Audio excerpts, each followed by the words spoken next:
Mga kwento ni Fermo.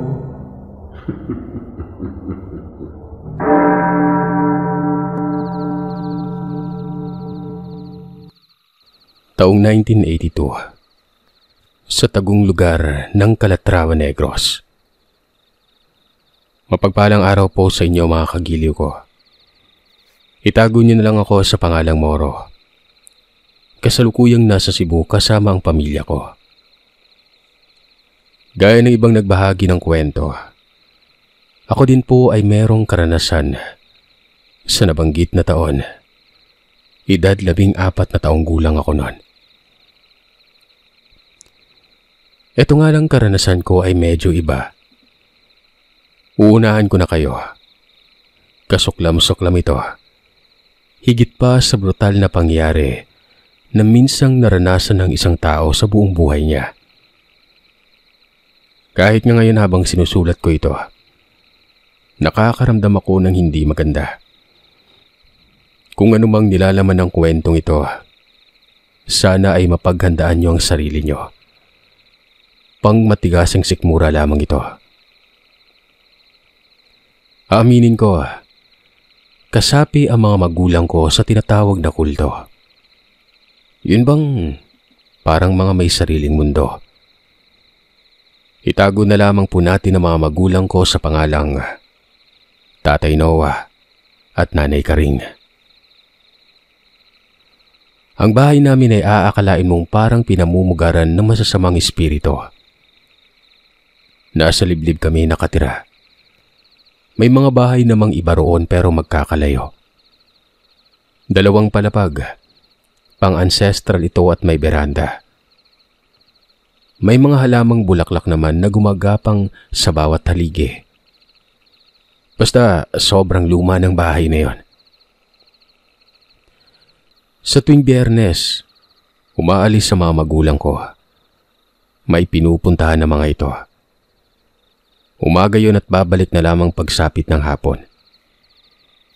Alam niyo ba, nung minsang sumama ako sa kanila, bumungad sa akin ang mga hindi kilalang mga tao. Nasa isang bahay yon, na para bang tagpuan nilang lahat. Ang usok sa labas, tapos amoy na amoy ko noon ang baho ng kamangyan. Malaki ang bahay na yun na parang wala ding pinagkaiba sa postura ng bahay namin. Yun bang nakakakilabot tingnan? 2 palapag din yun at sobrang lawak ng sala sa loob. Kumbaga, ang umuuko pa doon sa baba, ang sala lang. Pero may hagdan sa gilid na patungo sa may itaas. Yung itaas naman, makikita din ang kabuuan ng sala. Sa tahanan na yon, may ubod na tandang babae na kung titingnan mo ay para bang patay na. Sobrang putla ng mukha. Tapos nakaupo ito sa sulok ng sala. Ang matandang yon, parang ito yung pinakapinuno. Hinahalikan ito ng mga tao doon. Pinupunasan pa ng mga tao ang paa nito gamit ang sarili nilang mga panyo. At pinapahid naman ang panyong yon sa katawan ng isa't isa. Para bang Nazareno at ang mga taong naroroon mga deboto. Mga ilang sandali lang, magsisimula ng pagmimisa. Karaniwang misa na makikita din sa simbahan. Pero ang naiiba lamang doon, may tao silang sinasamba. Tao na parang ito ng Diyos nila. At ito ay walang iba kung hindi ang matandang yon. Nagwawali-wali, aawit. Tapos maghihilera ang mga tao at pupunta sa harap ng matandang babae. Nga pala, bigyan natin siya ng pangalang Ladang. Ang matandang si Ladang. Ang mga tao ay pinapainom niya ng kung ano. Basta, habang nakikita ko sila noon, nang didiri ako, Para kasing dugo ang iniinom. Katunayan, nagkatotoo ang hinala ko. Dahil may nagsasalita doon na tila ba alalay ng matanda. Maging panatag umano ang isip habang iniinom ang dugo ng Diyos nila. Walang hiya talaga. Di ba sa simbahan, ang ostya ay presenta sa katawan ni Jesus habang ang alak naman ay dugo? Pakitingnan na lang kung nagkakamali ako. Hindi ako sigurado. Alam niyo na, anak ako ng kasapi sa kulto. Doon sa natunghayan ko, totoong dugo talaga. Inaasahan ko nga noon na papakainin na sila ng parang ostya.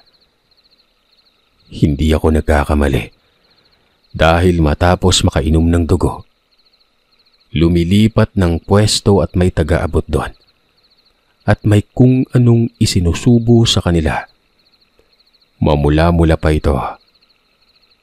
Parang karne. Maging ang mga magulang ko, ganon din. Nakakarimarim.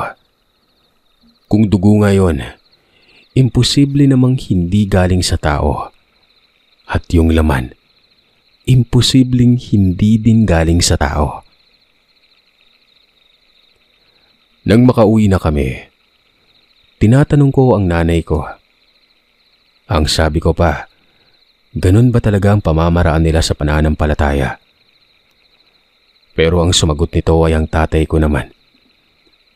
Ang sabi ay kultura umano namin ng paniniwala. Pero ang kulturang yon para sa iba ay imahinasyon lamang. Dahil ang kultura umano namin makatotohanan talaga. Madali lang isipin, di ba? Abay kung ganun nga't tama pala talagang hinala ko pero hindi ko maiwasang matakot nun. Walang-wala lang naman ako nun. Kung ito nga ang papasukin ko balang araw, magiging katulad nila ako. Pero kung totoo nga ang pananampalataya nila, kumbaga sukdulan ng batayan. Pero bakit binalot ng kababalagan ng bahay namin? Nasabi ko nga di ba na parang pinamumugaran ng mga espiritu. Pero sa totoo, pinamumugaran talaga ito ng mga ganong nilalang. Kung ano-ano na lamang ang nasisilayan at nakakailingan kong pagpaparamdam.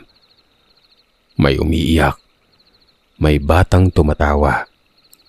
May mga huni na waribay, taong nagsusumamo at tunog galing sa ilalim ng lupa. May nakita pa nga akong anino Pusturang tao pero sobrang laki. At malinaw sa mga mata ko na may mga sungay ito. Biro nyo, ganoon ang pananampalataya ng mga magulang ko pero bakit may demonyo? Yun ang parating bumabagabag sa isip ko. Kung kaya noon ay lumawak ang saklaw ko sa mga bagay-bagay. Dahil din sa impluwensya ng iba na siya namang ikinukumpara ko sa amin noon. Nagbasa-basa ako ng mga aklat. Mahanapan lamang ng patunay ang lahat. Hanggang sa nakahanap ako ng isang libro. Hindi ito basta-basta libro lang. Galing ito sa isang pari noon na minsan kong nilapitan. Pero hindi ko isiniwalat kung anong meron sa amin sa pari.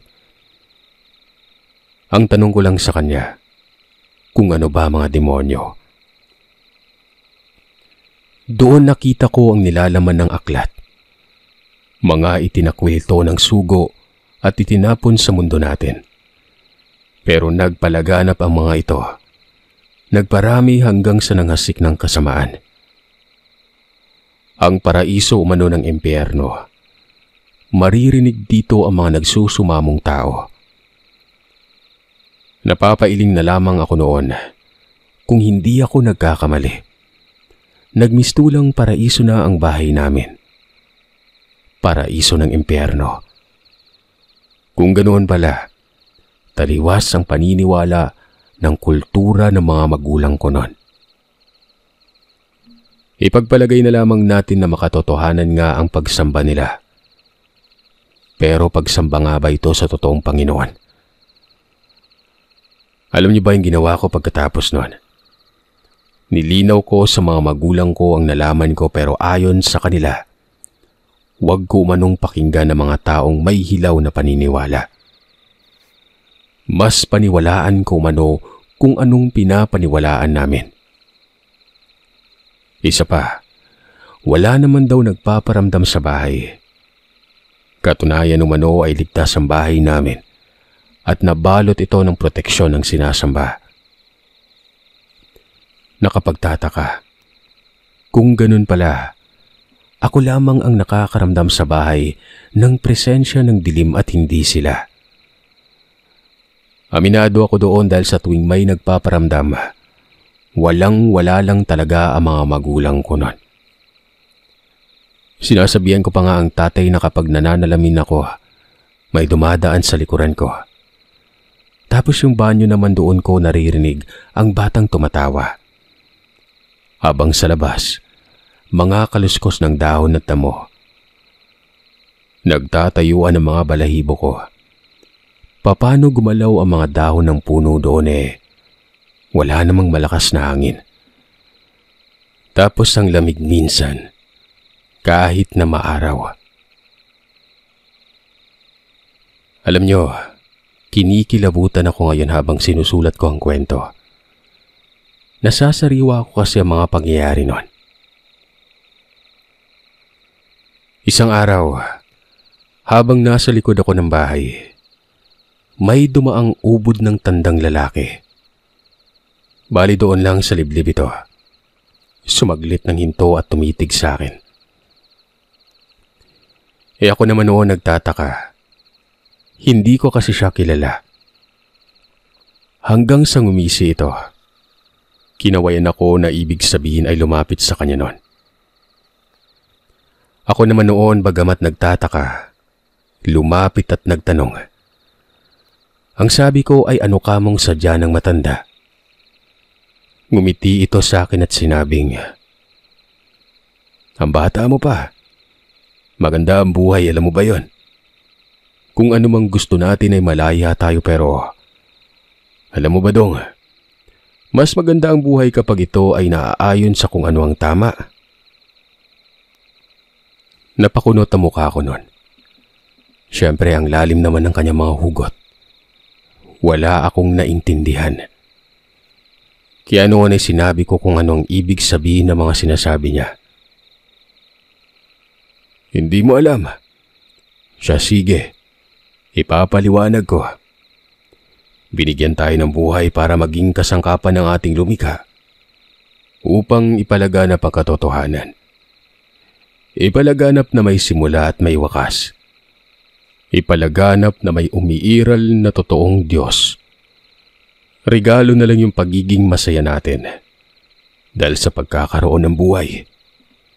Regalo na yung naranasan nating huminga.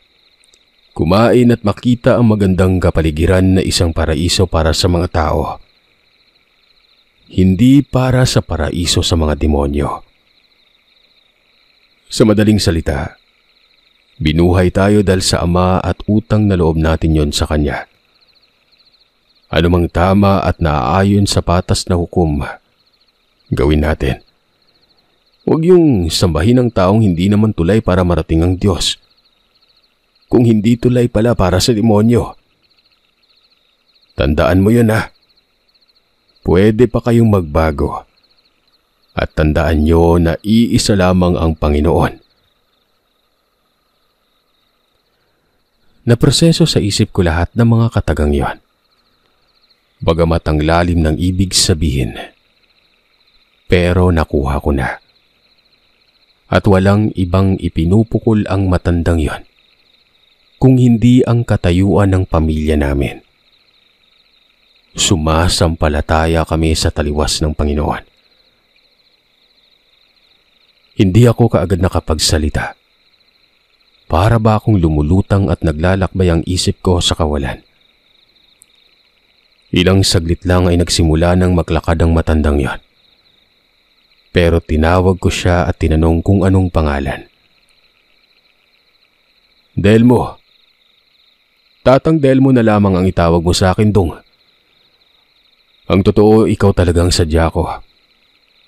Wala kang muwang sa kung anong meron sa paligid ng bahay niyo. Kung gusto mo akong kausapin, maglakad ka lang sa kaluran. Makikita mo ang bahay ko doon. Abay, wag basta lakad ng lakad ha. Magtanong-tanong ka din siyempre. Yan ay kung ginusto mo. Pero sa tingin ko, pupuntahan mo ako. Mungkahi nito. Napatingin naman ako sa kanluran. Siyempre, ito yung direksyon kung saan lulubog ang araw. Pero nakapagtatakang bakit ako ang sadya niya. Kung ganun pala, ang pagpunta niya sa lugar, ako lang talaga ang gusto niyang makausap at makita nun. Nahihiwagaan ako sa kanya noong mga panahon na yon. Habang naglalakad siya palayo. Paika-ika pa ito. May tungkod kasi yon at parang may pagkakuba. Yung tungkod niya ay parang binaluktot na kahoy, uugat yon. Dahil na rin sa kuryosidad, pinili kong puntahan siya. Ilang araw ang nakalipas noon. Kung hindi ako nagkakamali. Masama pa ang panahon. Makulimlim ang kalangitan at malakas ang hangin.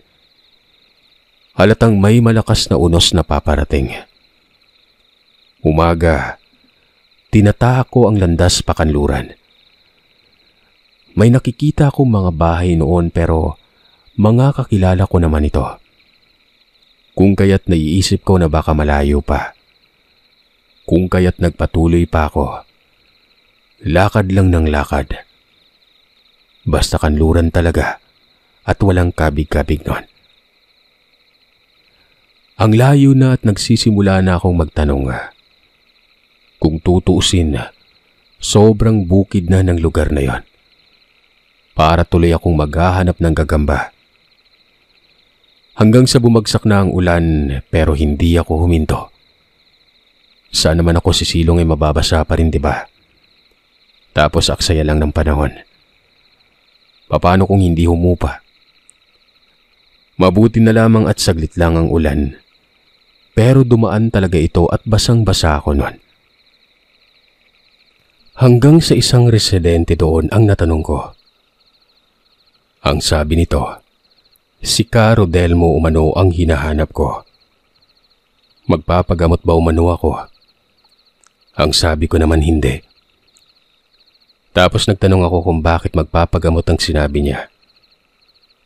Yun pala, albularyo pala si Tatang Delmo. Tinuro niya kung saan banda. Nakikita ko noon ang maliit na bahay sa lilim ng isang malaking puno ng duhat. Caro Delmo pala ang tawag sa kanya doon sa lugar na yon. At isa itong manggagamot. Nagpasalamat ako sa tao at walang ano-anong pinuntahan ko ang tahanan. Malayo pa lang, nakabungad na sa akin ang matanda. Nakasilip ito sa bintana at naghihitit pa ng tabako. Kumakahol pa ang aso habang papalapit na ako at may maraming mga nakataling panabong na manok sa paligid nun. Kadalasan ugis. Naisip ko tuloy noon na hindi kaya si San Pedro ito na nagpapanggap lamang na tao. Siyempre, diba? Mapapaisip ka talaga nahihiwagaan ako sa kanya eh. Ang bahay na yun ay isang palapag lamang pero nakaangat ang sahig sa lupa. Ang dingding nito ay amakan na pinahiran ng barnis. Magandang lugar na yon at kitang-kita ang kabuuan ng Calatrava. Binati ko ang matanda at sinabi kong gusto ko siyang makausap. Kinawayan niya naman ako. Tapos ay nakita ko siya na nagtungo sa may beranda. May beranda kasi ang bahay na yon. Umakyat ako at kaagad naman niyang sinabi na inaasahan niya na talaga ang pagdating ko noon. Marami akong naitanong sa kanya, hanggang sa may isiniwalat siya sa akin. Ayon kay Tatang Delmo, may pinapatay daw na tao ang kinasasangkutan na kulto ng mga magulang ko. Inaalay umano ito para sa buong pangkat. At ang pinapatay na yon, kasali lamang din sa grupo na siyang nagbubuluntaryo naman para ialay ang sarili. Naging bulag na umano sa katotohanan dahil nilaso ng isipan ng tinitingala nilang pinuno nun. Pinaasa na ang kamatayan ay siyang totoong kaligayahan, hindi sa mundong ginagalawan na nabalot na umano ng mga sakim at masasamang tao. Ayaw kong paniwalaan si Tatang, pero giniit niya na totoo lahat ng mga sinabi niya. Kung gusto ko umano ng patunay, sumama umano ako sa kanya nang makita ko ang lahat nun. Ako naman noon, labis-labis ang pagkakagulat. Bagamat hindi pa ako kumbinsido, pero nakikita ko kasi sa mukha ng matanda na sobrang seryoso siya. Tumango ako at nagtanong kung kailan ba yon. Ang sabi niya sa akin ay sa 13 araw sa unang buwan ng taon. At ang 2 ay pagkatapos naman umano ng mahal na araw. Pagkatapos ng pagbubunyi at pagdiwang sa pagkamatay ni Kristo. 2 beses sa isang taon. Na mga panahon na yon, Desyembre na, at sa susunod na buwan na ang una.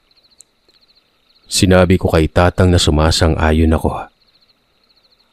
Ang sabat naman sa akin, siya na umano ang dadalaw sa akin sa araw na yon.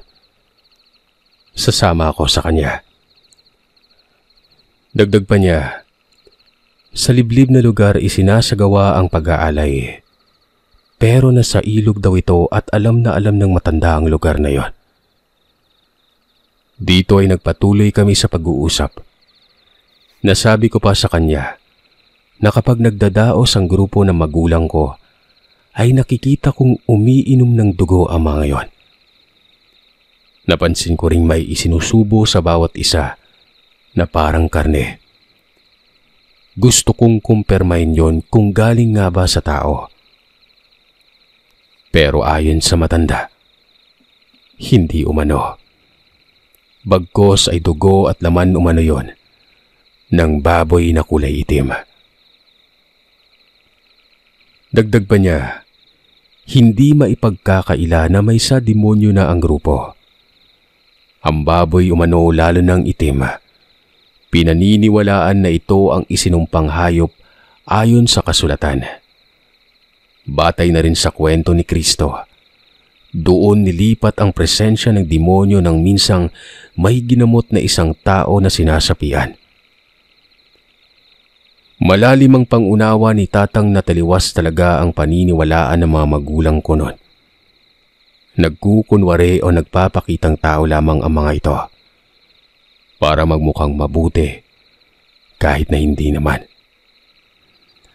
Kahit papunahin, paninindigan daw nila ang pananampalataya sa Panginoon na sinasamba nila na para ding mga karaniwang tao pero sa iba pala nananampalataya nun.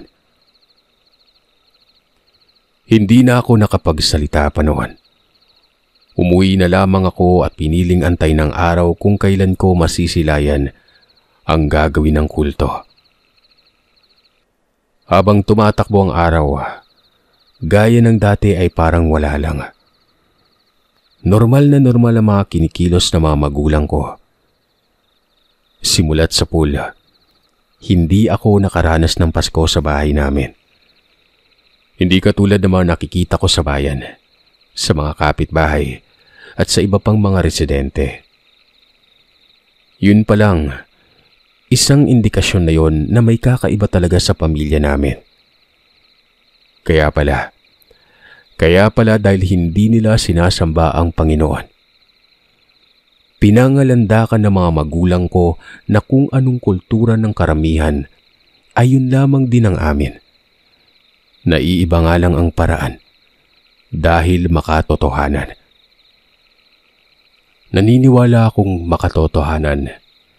Ito na din ay batay sa nauna kong salaysay. Pero demonyo palang sinasamba namin. Kaarawan ni Kristo ang Pasko. Pero hindi ako masaya. Nakapatay pa ang ilaw sa bahay. Pinapatay ito ng tatay ko pagsapit ng 12:00 ng gabi sa ika-24 ng Disyembre. Di ba nakapagtataka? Maging ang bagong taon ay ganoon din. Patay ang mga ilaw na hindi man lamang ipinagdidiwang namin ang okasyong yon. Pero kapag mahal na araw, lalo na't eksaktong Biyernes kung kailan namatay si Kristo, 3:00 ng hapon, nagdidiwang ang mga magulang ko noon. Nagpapakatay pa ng baboy dahil sa isang piging. Tapos may disko-disko pa sa loob ng bahay namin. Sino bang baliw ang gagawa noon sa pagkamatay ng ating ama? Di ba? Puryagaba. Kung may tatanong, bakit ang lakas ng kuryosidad ko samantalang bahagi naman ako ng pamilya? Bakit ako nagiging alikaga? Bakit ako nag-aalangan at nagdududa nun? Ganito kasi. Katulad nyo ay isa din ako mag-aaral noon. Ang pangit naman kung walang pangaral ang mga guro patungkol sa mali at tama. Lalo na sa pagsamba sa ating Panginoon. Natural, bahagi na ng eskwelahan ng pananampalataya. Bago pa nga magsimula ang klase, nagdadasal. Huwag niyong itanggi gawa ng karaniwan lamang ito. Doon nagbukas ang kuryosidad ko kung bakit naiiba talaga ang pamilya namin. Sa kabila ng lahat, bagamat alam ko na ang katotohanan, ay hindi ko na lamang sila pinuna. Hinayaan ko na lamang ang mga ito. Pero nagbabalak na akong mag-alsa balutan noon para lumayas. Araw-araw kong pinag-iisipan kung saan ako pupunta. Sa kamag-aral ko ba? Sa kaibigan? Hindi naman pwedeng sa kamag-anak namin. Malay natin, bagamat hindi ko nakikita ang mga ito, nakasama sa grupong yon palihim pala nakasali ang mga ito, di ba? Pero ang namumukod tanging tao na pwede ko lang pagkatiwalaan noon ay walang iba kung hindi si Tatang Delmo. Ang tanong nga lang, kung kukupkupin ba niya ako? Pero kapag hindi ay sa kumbento ng simbahan na lamang ako titira noon. Siguro naman, tatanggapin nila ako, di ba? Yan ang mga naglalaro sa isipan ko noon. Hanggang sa 2 araw na lamang, 13 araw na sa unang buwan ng Enero. Sa puntong yon, kinakabahan na ako.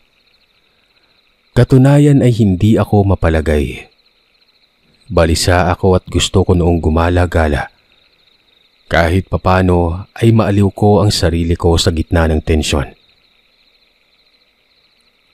Hanggang sa pagsapit ng ika-12, ang mga magulang ko noon ay sobrang abala. Panay alis ng bahay. Tapos mamaya babalik. Aalis na naman. Hindi maipagkakaila na may pinaghahandaan ng mga ito. Napakatahimik nilang dalawa. Ako naman noon ay sumisimple lang. Hanggang sa nagmungkahi na ang tatay ko na aalis sila sa gabi. Sa gabi ng ika-12 ng Enero. Ako naman noon ay patay mali siya. Tango lamang ng tango at kalmado. Kahit pamantensyonado pero hindi ako nagpakita ng anumang kilos na makakabati sa kanilang atensyon. Pagkasapit ng takip silim, tahimik na umalis sa mga magulang ko. Ako na lamang ang naiwan. Nga pala, bugtong na anak lamang ako. Wala akong kapatid. Parati kasing nakukunan ng nanay. Tsaka may edad na ang mga magulang ko nang magkaroon ng anak. At ako yon. Pinili ko nung magpahinga ng maaga. Inaasahan ko kasi noon na mahabang paglalakbay ang gagawin namin ni Tatang Delmo. 9:00 ng gabi, may narinig akong pagsangbit sa labas. Pagsipat ko naman sa bintana ay nakita ko si Tatang Delmo noon. Nakakapote ito at bitbit na naman ang tungkod nitong binalutot na kahoy. Mabilis akong bumaba pero nagtataka ko noon kung bakit siya nagpunta sa ganong oras. Bukas pa kasi dapat yon. Pagkalabas ko ng bahay, binati ko siya at para kong lolo ang matanda na nagmano ako noon. Nakangisi ito sa akin. Tapos ang sabi nito, kung handa na daw ba umano ako noon. Sabi ko naman, bukas ay handa na ako. Kaya nga magpapahinga na sana ako ng maaga. Yun nga lang ay dumating siya. Ngayon ang alis natin. Wala tayong aabutan bukas. Mamayang 12:00 na yon. Magbihis ka dong moro. Sige na at mamaya-maya lang ay magsisimula na sila. Mungkahi ng matanda. Aminado ako noon na nagulat talaga ako. Gabi pala isasagawa yung sinasabi niyang makikita ko noon. Magpaganon pa man ay dali-dali akong nagbihis. Tapos nang makompleto na, walang ano-anong umalis kagad kami noon. Naniguro pa ako noon kaya nagdala talaga ako ng flashlight. Pero pagkabukas ko ng ilaw, ay sinita ako ng matanda. Huwag daw akong gagamit ng ilaw dahil mamamataan umano kami ng kasapi ng kulto. Hanggat maaari, tahimik lamang na parang napapadaan sa isang lugar. Nag-alangan naman ako noon gawa ng madilim talaga. Lalo na't panaka-naka doon ang mga bahay at mga posteng, ang ilang mga ilaw ay basag naman. Laganap kasi sa panahong yun ang nakawan. Kaya naman yung mga kawatan ay tinitirador ang ilaw ng poste. Wala na akong nagawa noon kung hindi ang sumang-ayon na lamang. Nauna naman sa akin ng matanda. Kahit papano'y naaaninag ko ito. Patungong gubat yon. Tapos habang humahaba ang lakaran namin, ay siya namang pagtaas ng tensyong nararamdaman ko.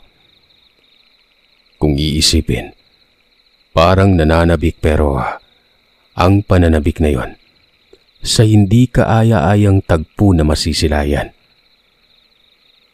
Yun na lamang kasi ang inaantay ko para tuluyan ko ng selyuhan ang pagdududa ko noon. 1.5 oras ang lakaran. Ilang saglit lang ay nagmungkahi na ang matanda na ang paglalakad ko umano ay ihinay-hinay na. Iwasan ko din umanong makalikha ng kahit konting ingay nun. Animoy mga sundalo kami. At habang nangyayari yon ay naririnig ko naman ang agos ng tubig na tila ba galing sa isang ilog. Hanggang sa may nakita ko noong konting liwanag. Wari ba'y galing ito sa sigang maliit. Sa unahan lamang yon. At kung hindi ako nagkakamali, sa ilog banda. Nakikita ko kasi sa ilog, tapos may kumpol ng mga tao. Siguro ang bilang ng mga ito, mahigit sa 10. Inangat ni Tatang Delmo ang kamay. Ibig sabihin ay dumapa daw kami. Umaabante hanggang sa makarating sa gilid ng ilog na yon. Nasa kakahuyan kami banda. At nakikita ko ng malinaw ang mga tao sa baba. Pabilog ang hanay ng mga ito. Naroroon din sina tatay at nanay. Magkakahawak ng kamay. Tapos nakatingala at parang nagdadasal. Mahinang sinabi sa akin ni Tatang Delmo na sakto daw ang pagdating namin. Kakausad pa lamang umano ng pagdarasal nun. Pero hindi pa nagsisimula ang pag-aalay.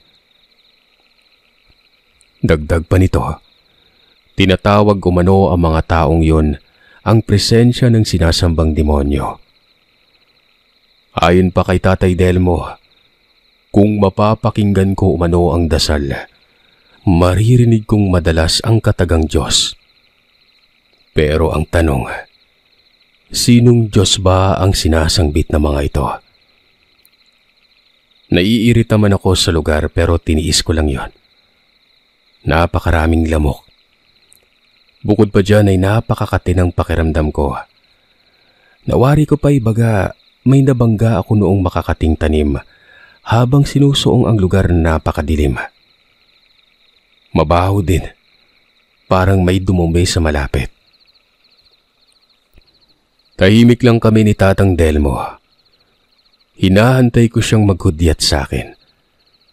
Nakasimangot ang mukha niya pero sa mga sandaling yon, napapansin kong bumubuka-buka ang kanyang bibig. Nawari ba'y nagmumuni-muni ng dasal. Ako naman, dahil sa pagtataka, pinili kong magtanong. Kaso hindi niya ako kinikibuan. Inangat lamang ang kamay na ibig sabihin. Saglit lang. Hanggang sa maya-maya pa, nag-sign of the cross ang matanda. Ako naman noon ay ginaya ko siya. Pasintabi, pero bagamat wala pa akong pinaninindigan noon na relihiyon, sinasanay ko ng sarili ko. Subali sa Katoliko ako balak magpabasbas o magpabinyag nun. Hindi naman pwede sa pinaniniwalaan ng mga magulang ko. Magiging katulad nila ako kapag nagkaganon. Hanggang sa ang kasapi ng kulto, malakas pa sa isang mangkukulam Moro. Ito ay dahil sa madiinang pananampalataya nila sa sinasamba nilang Diyos. At dahil diyan, may abilidad silang makiramdam sa paligid. Ang ginagawa ko ay pagbuta o pagtago sa presensya natin. Huwag ka nang magtaka. Isa akong albularyo. Dahil kung hindi pa, hindi ko pipiliing magpunta dito. Kumpiyansa ako dahil kaya kong kontrahin sila. May paparating pa. Nasa bandang kanan. Tingnan mo yung kakauyan na yan. May lalabas dyan na tao. Ang baho naman dito. Pero wala na eh. Hindi na tayo makakaalis. Baka may makapansin. Tiisin na lang natin ha. Mungkahi ng matanda. Tinuro nito ang isang direksyon. Napapailing ako dahil ang lakas ng pagdama ni Tatang Delmo. Aminado akong wala akong alam dyan sa mga albularyong yan pero talagang may abilidad sila.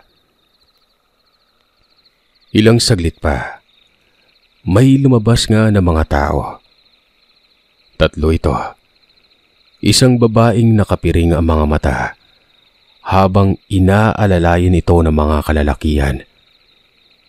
Hindi naman pinipuwersa. Halatang sumasang-ayon ng babaeng yon dahil hindi naman nagwawala. Hanggang sa makarating ang mga yon sa mga tao doon sa may ilog. Gumitna ito. Balis sa pabilog na hanay ng mga tao na magkakahawak kamay. Nasa gitna ang nakapiring na babaeng yon. Akala ko nun, yun lang ang darating. May nakita pa akong lumitaw sa gubat. Dito nanlaki ang mga mata ko dahil nakikita ko ang matandang ladang. Ito yung parang patay na buhay at tinitingala nilang pinuno. Nagtaka ako nun. Paano ba naman kasi? Akala ko ay hindi na ito nakakapaglakad pa. Inaalalayan kasi ito lagi. Pero sa puntong yon, Sa maniwala man kayo o sa hindi, parang bata pa ang edad nito kung kumilos. Maliksi, mabilis maglakad at nagpalinga-linga pa yun sa paligid. Nawari ba'y sinusuri ang lugar kung may ibang tao bukod sa kanila? Si Tatay Delmo naman ay kinakalabit ako nun. Ang sabi niya, kung hindi siya nagkakamali, 12:00 na. Makikita ko na daw ang hindi dapat. Ihanda ko umano ang sarili ko at kahit anong mangyari ay wag na wag akong sisigaw o gagawa ng aksyon na makakapaglikha ng ingay. Dahil ang makikita ko umano, masasabing brutal at hindi maiiwasang magkaroon ng reaksyon. Tumango lamang ako noon, hindi na ako nagsalita. Napakabaho kasi talaga. Yung babaeng nasa gitna, humiga ito sa lupa.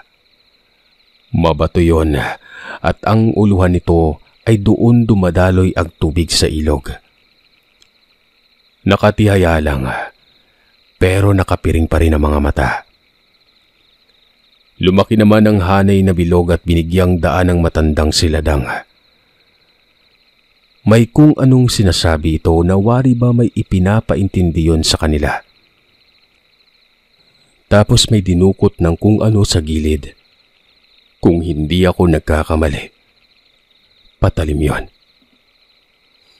Hanggang sa nagsimula ng umawit ang grupo. Yung awit ay tunog nagsusumamo na may kasamang ungol. Kinikilabutan ako ng mga sandaling yon. Ilang saglit pa, si matandang ladang ay umupo sa dibdib ng babaeng nakahiga. Kinapaka pa ang leeg nito. Niligo ng tubig ang ulo na wari ba'y binibinyagan. Yung babaeng nakahiga, alam kong ito na ang iaalay. Hindi man lang makitaan ng pangamba sa halip, nakangiti pa yon.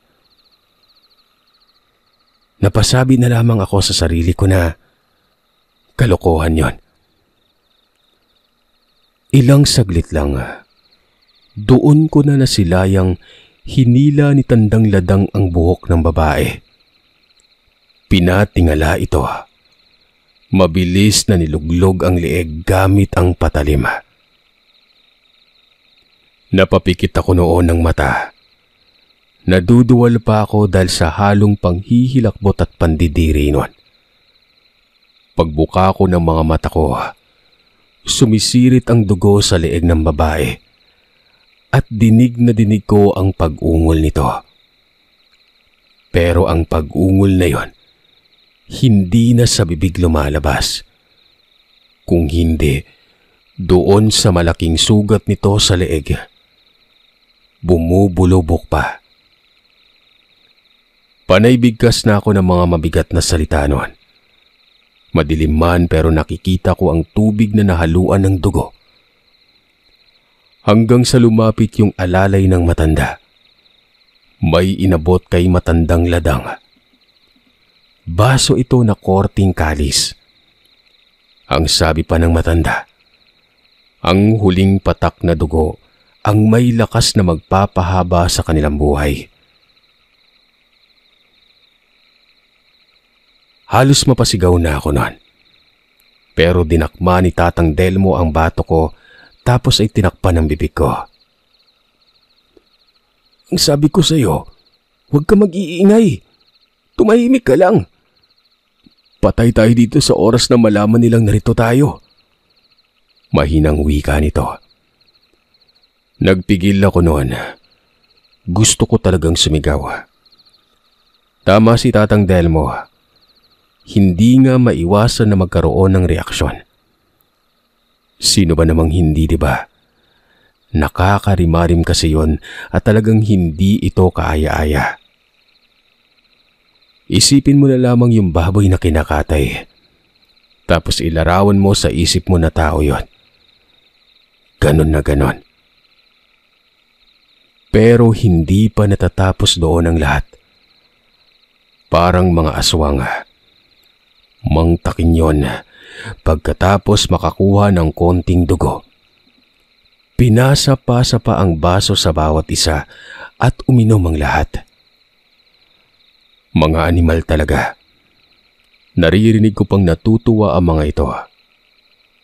May kumakanta, may kumakandirit pa. Sabay sangbit naman ng pasasalamat. Abay kung hindi pa naman mga baliw. Hanggang ngayon, dala ko pa din ang emosyon yung dati kong naramdaman. Gusto ko nang umalis noon.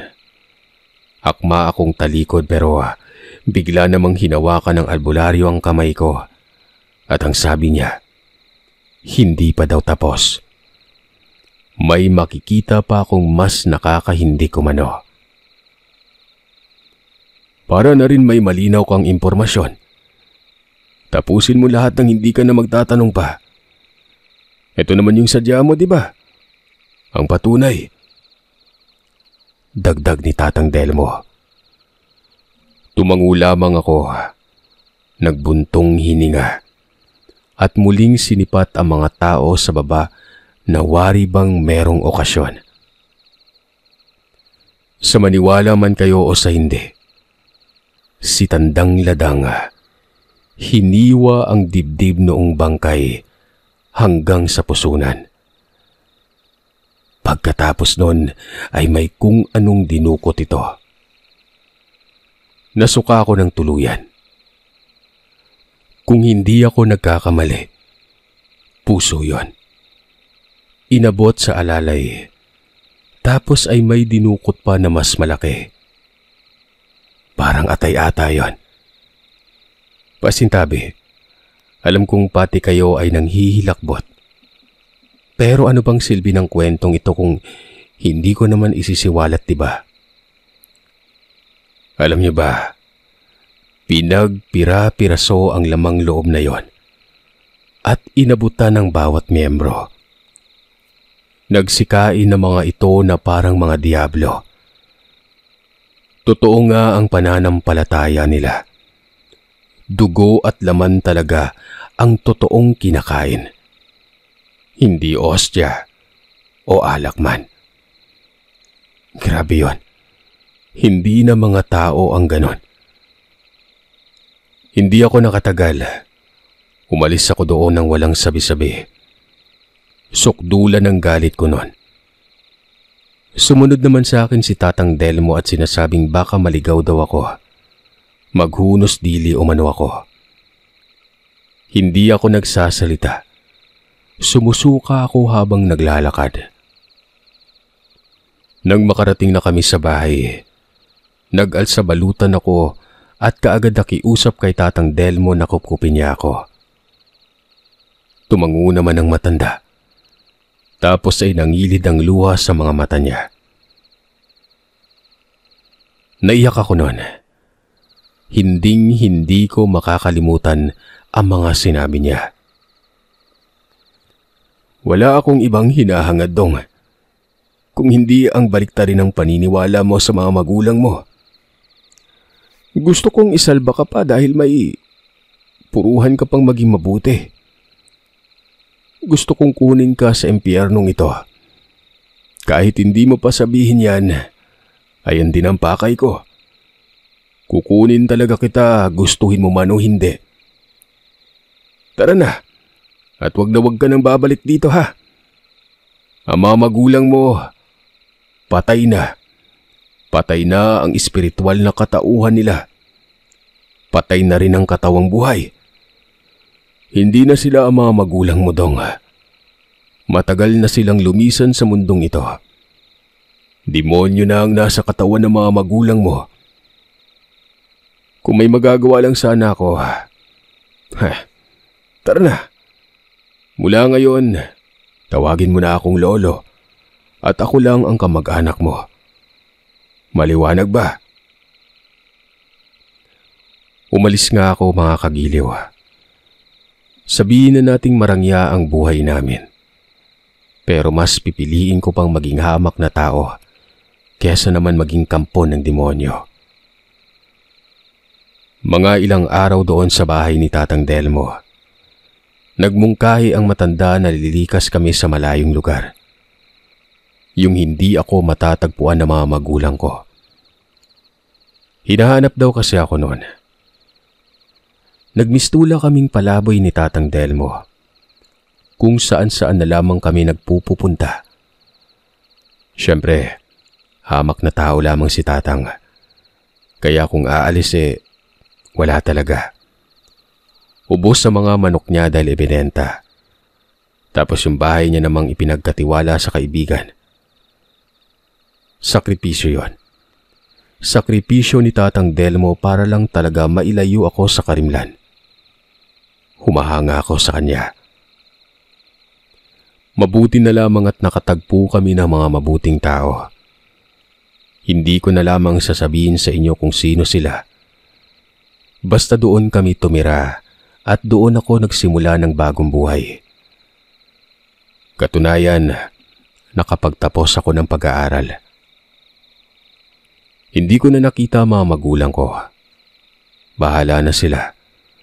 Mas pipiliin ko pang makisalamuha sa iba kontra sa kanila.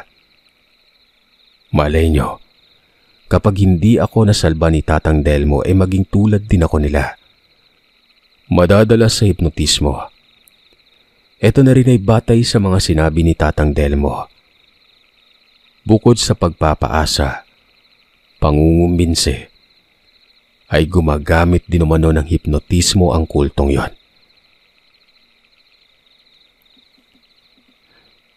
Mga kagiliw, alam kong hindi lahat sa inyo ay nagustuhan ng kwento. Sino ba namang maaaliw sa ganitong tagpo, di ba? Naway mapulutan nyo ng aral ang kwentong na ibahagi ko. Muli, ako si Moro.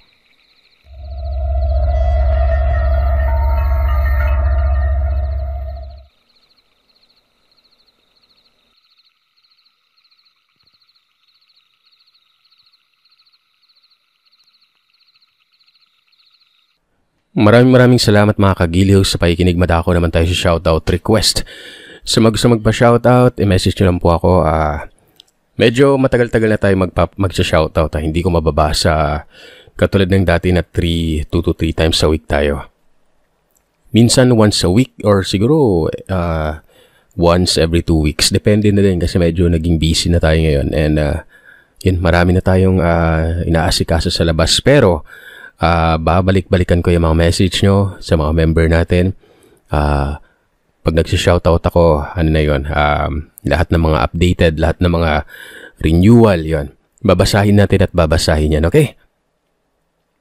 Shoutout sa bago at mga nag-renew natin na membership. Sa membership, shoutout sa bago Ma'am Rialyn Pareha. Thank you. Happy 2 months, Lori Villaruel and Tiny Lanciola. Happy 3rd, it's Hanoi, Jelu Pag-ong and Rachel Calling. Happy 6th, Maria Victoria and Crisette Reposo. Happy 9th, Tondata Saway and Lizelle Erida 21 and Vincent Kalilong. Happy 12th, Sassy and Babylin Dading Abbas. Happy 13th, Aishel Aninion. Happy 14th, Rowena Catalan. Happy 15th, Amazing Grace 2829. Happy 16th, Joseph Esteban. Happy 18th, Inali 8519. Happy 20th, Sabina Magdaleno. Happy 21st, Chubby Arnie and Ashes of Roses. Happy 22nd, Michelle Blando and MCZ. Happy 23rd, Bullis Hype Mux TV. Happy 24th, Vanessa Ann Quintos. Happy 25th, Buhay na Salita TV. Happy 27th, Clay Thins and Leticia Suzuki. Happy 28th, Beno. Happy 29th, IM. Happy 33rd, Miss Casey A. Happy 37th, Jaina Analisa Bernal. Happy 40th, Kairos Sarangkin. Happy 41st, Raymond Salonga and happy 44th, Ninya Akana. Sa mga nag-message naman, good evening sir, it's been a while, hindi ako nakapagpa-shoutout, but still almost everyday akong nakikinig pa din lahat ng YT channel nyo. Still an avid listener nyo po for almost 4 years na. May bagong pasok po kasi sa workplace ko na sobrang fan nyo din po pala and as in, updated siya sa araw-araw na kwento nyo po at gusto po nila magpa-shoutout sa inyo. Shoutout kay Mia Shinozuka, Grace Gunji, and Dalia Haga from Ibaraki, Japan. Sana tama ako ng pagkaano, no? Maraming salamat from Euphemia Haramillo. Sir, shout out kay Michelle Alikuman at Jenlyn ng Farmfield Laundry Hub. Araw-araw po kami nakikinig sa channel mo. Sana po ay mabasa nyo to sa next upload nyo. Thank you from Ferdinand Babaran. Magandang araw sa iyo, Sir Seth. Pa-shoutout ho. Gabi-gabi ho ako nakikinig sa inyo. Ganda-ganda talaga ako sa boses mo, lalo na pag nagnanarrate ka na. Good sa iyong channel and God bless. Pa-shoutout na rin po, Lorenza Obenza. Kasamaan ko sa work. Thank you from Jacqueline Harina. Pa-shoutout boss pa-shoutout boss kay Andy Singguan, Bagong Yanggao, Marlo Hamison. Good morning po. Pa-shoutout po Gabriel family of San Jose del Monte. Nakikinig po ako halos araw-araw from Daireen Rivera Gabriel. Ay lang mga kagiliw, maraming po salamat sa inyo. Happy weekend po. Bukas ulit.